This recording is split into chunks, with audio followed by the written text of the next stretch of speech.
Hi,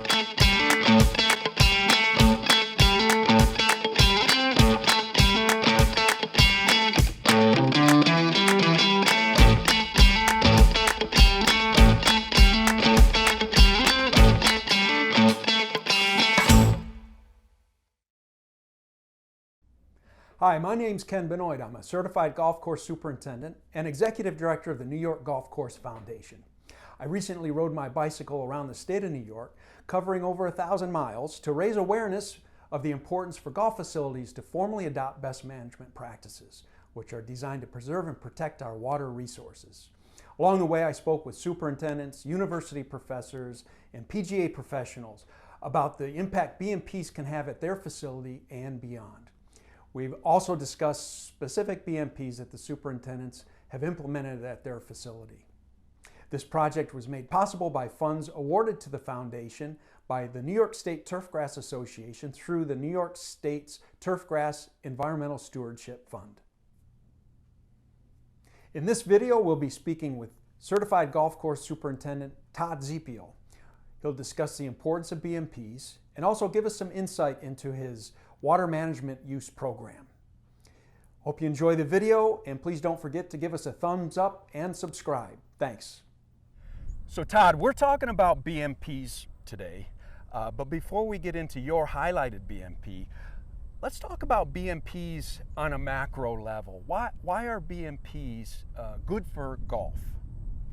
They're good for golf because it gives us a chance to show everyone who's outside of the golf community what we're attempting to do to help the environment have a good, healthy future. And just by what we do on a day-to-day basis, if we can highlight some of the things we do, it'll just give people kind of a more warm, fuzzy feeling about golf courses in general, I feel.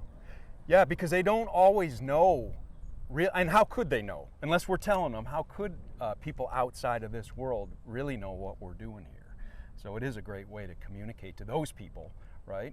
Yeah, for sure. I mean, our members and guests who come here, they see it on a small level, but a lot of the stuff we do is in the dark or before they're up. So yeah, to communicate and get the word out there, and obviously video and show them some things we do is probably huge, I think. Let's move on to the BMP that you've chosen to highlight that you're using here at Shaker Ridge.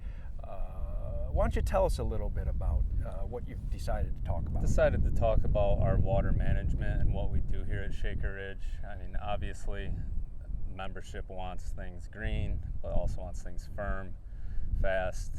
We have a pretty... It's a tightrope. It's real tightrope. You got to walk.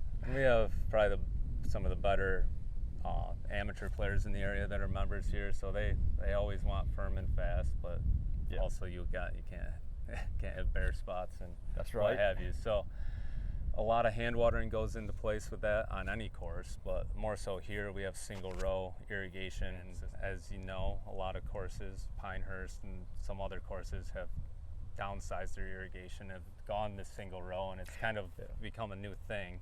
So it's not saying that ours is bad, it's just sometimes it can be a little more labor intensive, but also get your assistants and your interns having an eye on the whole course, whereas if you're just sitting out there punching numbers and heads are flying, you might get complacent. So it's a good thing for that, and obviously we're saving water for sure. I mean, I mean, we don't have a big reservoir for water as it is, and it helps. Yeah, so I assume then you've got a fair amount of quick couplers around the property. Yes, we've installed every other head in the fairways, so every 50 yards about, so you can basically hand water all the edges with a single hose. You can reduce the amount of water you're using, and you can at the same time have, I think, superior conditions because you've got more control over the water. I like to say it's a fine line, introducing wetting agents in there too. We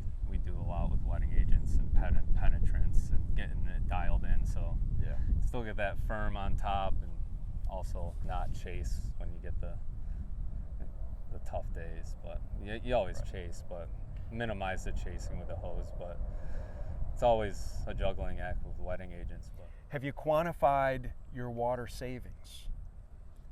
Well, as I've been here 15 years, I've gotten better and better with managing the water, like, and hand watering, because the old course I used to work at, we had a single row, and I was introduced to that, and it's been a process we've been doing here since I started 15 years ago as an assistant. So I think each year we get better and better. My crew gets better and better at it. So there's definitely savings. It's tough to tell when, like, DEC makes you do the water reports now. I mean, it depends on the year, but when you're pumping out the numbers from the computer. But yeah, I know kind of with helping the environment, sometimes less is more, less water, less chemical. I feel each year we get better and better with management, and our members too, the same. They understand that their quote is brown is a color too. It's kind of funny they say that. Like our member, a lot of courses do like green, but our members are getting older, baby boomers. They like the rollout, and they're not afraid if they see a little brown here and there. That's right. So, and they see it on TV. They're like, oh, they're getting roll. Yeah, funny you say that. Brown is becoming more acceptable. I can remember when Pinehurst really was the first open where they said, let's brown this thing out and make it look different from what we've seen in the past. And there was a lot of pushback on that. Yeah. It seems to be a little bit more acceptable as we're moving forward. I think the reality of our future as an industry is impacting that perception now. Yeah. Don't you? No, yeah, for sure. Yeah. Everything's tightening up. Shinnecock in 04 took it to the next level with the brown, and it was cool. It was a different way to see golf. Well, Todd, thanks for having me out here at your golf course, Shaker Ridge. It's a beautiful place. As I told you on the way out here, I'm blown away how tight it is out here. It looks great. So thanks for having us, and thanks for sharing your thoughts on BMPs and your BMP. No, well, thanks for coming out. And if you need any more info about our facility in the future, feel free to reach out. And yeah, glad you made the trip up. Okay, thanks, Todd. All right, thanks a lot, Ken.